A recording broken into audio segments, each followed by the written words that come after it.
શીતળા સાતમ વ્રત શ્રાવણ વદ સાતમ તે શીતળા સાતમ। આ દિવસે સયાભાગ્યવતી સ્ત્રીએ સવારે ઠંડા પાણીથી સ્નાન કરી શીતળા માતાનું પૂજન કરવાનું। આ દિવસે આગલા રાંધણ છઠના દિવસનું રાંધેલું ટાઢું ખાવાનું। ચૂલો સળગાવાય નહીં। વ્રત કરનારે સવારે પાણીયારામાં શીતળામાના નામનો દીવો કરીને આ કથા કહેવી સાંભળવી। આ વ્રત સ્ત્રીઓ માટે કલ્યાણકારી છે। એક ગામમાં દેરાણી જેઠાણી અને સાસુ એક ઘરમાં રહે। બંને વહુઓને એક એક દીકરો હતો। એમાં મોટી વહુ ભારે ઈર્ષાળુ હતી। નાની વહુ સીધી સાદી અને ભોળી હતી। એક વેળા પવિત્ર શ્રાવણ માસમાં રાંધણ છઠને દિવસે નાની વહુ આગલી શીતળા સાતમના દિવસે ટાઢું જમવા માટે પૂરી ઢેબરાં વડાં વગેરે રાંધવા બેઠી। તેનો છોકરો ઘોડિયામાં સૂતો હતો। રાંધતાં મધરાત થઈ તોય હજુ રાંધવાનું બાકી હતું। એવામાં છોકરો રડ્યો એટલે નાની વહુ રાંધવાનું પડતું મૂકી ચૂલો સળગતો રહેવા દઈ છોકરા પાસે ગઈ અને તેને બહાર કાઢી ધવરાવવા લાગી। તે ધરાઈ રહ્યો ત્યારે તેને ઘોડિયામાં સુવડાવી બેસીને ઝોકાં ખાવા લાગી। એવામાં ઘરમાં શીતળા માતાની પધરામણી થઈ। તે ઘરમાં ચૂલો સળગતો જોઈ ક્રોધે ભરાયાં ને તેમાં ઓળોટ્યાં। તેમણે વહુને શ્રાપ આપ્યો કે જેવું મારું શરીર બળ્યું તેવું તારું પેટ બળજો। શીતળા માતા તો શ્રાપ આપીને ચાલ્યાં ગયાં। સવારે નાની વહુએ ઘોડિયામાં છોકરાને જોયો તો તે બળીને ભડથું થઈ ગયો હતો। હવે તેને પોતાની ભૂલ સમજાઈ કે પોતે ચૂલો સળગતો રાખીને સૂઈ ગઈ હશે। તેથી શીતળા માતા કોપ્યાં છે। તે તો રડવા લાગી, માથું કૂટવા લાગી। દેરાણીનું આક્રંદ સાંભળી જેઠાણી દોડી આવી।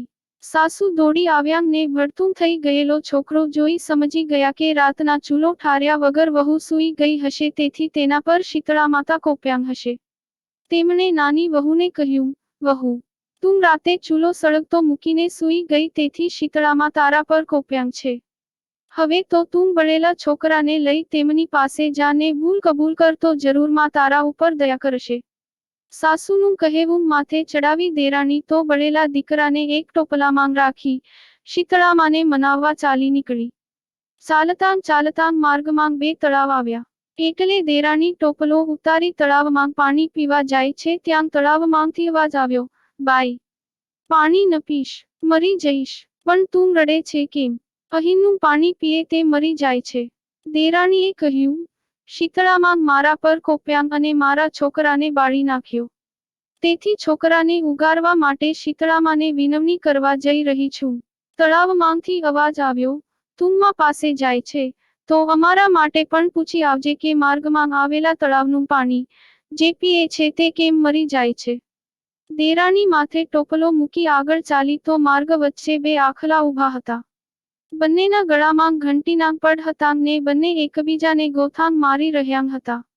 પણ નાની વહુને પાસે આવેલી જોઈ લડતા બંધ પડ્યાં ને તેની પાસે આવી કહેવા લાગ્યા, બાઈ, તું રડતી રડતી ક્યાં જાય છે? દેરાણીએ શીતળામાના કોપની વાત કરી કહ્યું, હું તો માને વિનવવા જઈ રહી છું। માના કોપને નિવારવા જઈ રહી છું। આખલા બોલ્યા, બાઈ, અમે પરભવના કોઈ પાપને લીધે આખો દિવસ લડ્યા કરીએ છીએ। અમારા ગળામાં ઘંટીના પડ રહેલા છે તેના ભારથી અમે પીડાઈએ છીએ। તો તું શીતળામાને અમારા દુઃખનું નિવારણ પૂછતી આવજે।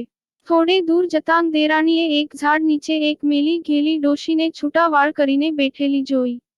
તે વારે વારે માથું ખંજવાળતી હતી। આ બેટા, ટોપલો નીચે ઉતારીને મારું માથું જરા જોઈ આપ। ચળ બહુ આવે છે તેથી જરાયે ચેન પડતું નથી। દેરાણી આમ પણ દયાળુ સ્વભાવની હતી। તે તો ટોપલો નીચે મૂકી ડોશીનું માથું જેવા બેસી ગઈ। દેરાણીએ ઘણી વાર સુધી માથું જોયું અને ઘણી જુઓ અને ઘણી લીખો કાઢી નાખી। એટલે ડોશીએ હાશ કરીને કહ્યું, તારો કલ્યાણ થજો, તારી ભલાઈનો બદલો મળજો। અને ડોશી એકાએક અદશ્ય થઈ ગઈ ને ત્યાં પ્રકાશના પુંજ રેલાયા। પ્રકાશમાં દેરાણીની આંખો અંજાઈ ગઈ। પછી જોયું તો સામે જ સાક્ષાત શીતળા માતા તેનો હસતો રમતો છોકરો હાથમાં લઈ ઊભાં હતાં। દેરાણીએ માને નમન કરી પોતાની ભૂલ બદલ ક્ષમા માગી એટલે શીતળામાએ તેના માથે હાથ મૂકી આશીર્વાદ આપી તેનો છોકરો હસતો રમતો તેના હાથમાં મૂકી દીધો। પછી દેરાણીએ બે તળાવના દુઃખની વાત કરી તો શીતળા માતાએ કહ્યું, બેટી, એ બંને તળાવ પરભવમાં સ્ત્રી રૂપમાં શક્ય હતી। તેને ત્યાં કોઈ ચીજવસ્તુ લેવા આવે તો આપે નહીં। તેમના ઘરમાં વલોણું થતું પણ જે કોઈ દોણી લઈને છાશ લેવા આવી ચડે તો પાણી નાંખીને છાશ આપે. એ પરભવની કરણીના ફળ તેઓ આ ભવમાં તળાવના રૂપે ભોગવી રહ્યા છે. તેના પાપનું નિવારણ એ કે તું જઈને એ તળાવમાંથી પાણી લઈ મારું નામ લઈ ચારે દિશાએ છાંટજે. થોડું પાણી તું પીજે એટલે એમના પાપનો ક્ષય થશે. અને જતાંગ આવતાંગ વટેમાર્ગુઓ, પશુ પંખીઓ સૌ કોઈ તેના પાણી પીશે. પછી તેને બે આખલાના દુઃખની વાત કરી તો શીતળામાએ જણાવ્યું, બેટી, એ આખલા પણ પરભવમાં સ્ત્રી રૂપે દેરાણી જેઠાણી તરીકે એક ઘરમાં હતા, પણ કોઈને કામ આવતા નહીં. પાડોશીમાંથી કોઈ દળવા ખાંડવાંગ આવે તો દૂધકારીને કાઢી મૂકે. કરણીના ફળરૂપે બંને આ ભવમાં આખલાના રૂપે લડ્યા કરે છે. હવે તું જઈને એમના ગળામાં રહેલા ઘંટીના પણ કાઢી નાંખજે. તેથી તેઓ સંપીને રહેશે. આટલું કહી તેને આશીર્વાદ આપી શીતળામાં અંતર્ધ્યાન થઈ ગયાં ને દેરાણી છોકરાને લઈ પેલા આખલાઓ પાસે આવી. ત્યાં એક જગ્યાએ છોકરાને સુવાડી તે આખલા પાસે ગઈ અને તેમના પરભવના પાપ જણાવી ગળામાં રહેલા ઘંટીના પણ કાઢી નાખ્યાં એટલે બંને આખલાં શાંત બની ગયા. તે હવે મિત્ર જેવા થઈ ગયા. તેમણે ડોક નમાવી આભાર માન્યો. હવે દેરાણી છોકરાને લઈ પેલા બે તળાવ પાસે આવી. ત્યાં જઈ બંને તળાવમાંથી થોડું જળ લઈને ચારે દિશાએ શીતળા માતાનું નામ લઈને છાંટ્યું ને થોડું પાણી પોતે પીધું. તે સાથે જ પંખીઓ ત્યાં પાણી પીવા આવવા લાગ્યા. નાની વહુએ ઘેર જઈને સાસુના ખોળામાં હસતો રમતો જીવતો છોકરો મૂક્યો. આથી તેની સાસુ તો રાજીની રેડ થઈ ગઈ. પરંતુ જેઠાણીને તે ગમ્યું નહીં.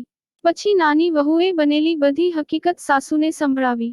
એ સાંભળી જેઠાણીને પણ દેરાણીની જેમ શીતળા માતાના આશીર્વાદ લેવાની ઈચ્છા થઈ આવી.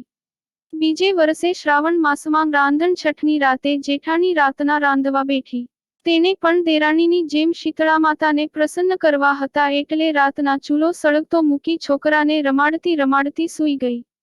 એવામાં ફરવા નીકળેલા શીતળા માતા તેના ઘરમાં પ્રવેશ્યાં અને ચૂલો બળતો જોઈ ગુસ્સે થઈ તેમાં બહુ આળોટ્યાં. પછી જેઠાણીને શ્રાપ દીધો કે જેણે મને બાળી છે તેનું અંતર બળજે. સવારે જેઠાણીએ ઘોડિયામાં ભળતું થયેલો છોકરો જોયો. તેને રડતા રડતાં સાસુને છોકરો બતાવી બધી વાત કહી. સાસુએ કહ્યું, રાતના તું ચૂલો સળગતો મૂકીને સૂઈ ગઈ હોઈશ. તેથી શીતળામાં તારા પર કોપ્યાંગ છે. હવે તું બળેલા છોકરાને ટોપલામાં રાખી શીતળા માતાને વિનવણી કરવા જા. જેઠાણી ટોપલામાં બળેલા છોકરાને રાખી શીતળા માતાને મનાવવા ચાલી નીકળી. રસ્તામાં પેલા બે તળાવ આગળ થોભી તેમાંથી થોડું પાણી પીવા જાય છે ત્યાં તળાવ કહેવા માંડ્યું, પાણી ન પીશ તો મરી જઈશ. તું ક્યાં જાય છે? શીતળામાં મારા પર કોપ્યાંગ છે તેથી શ્રાપનું નિવારણ કરવા જાઉં છું. તમારે શી પંચાત?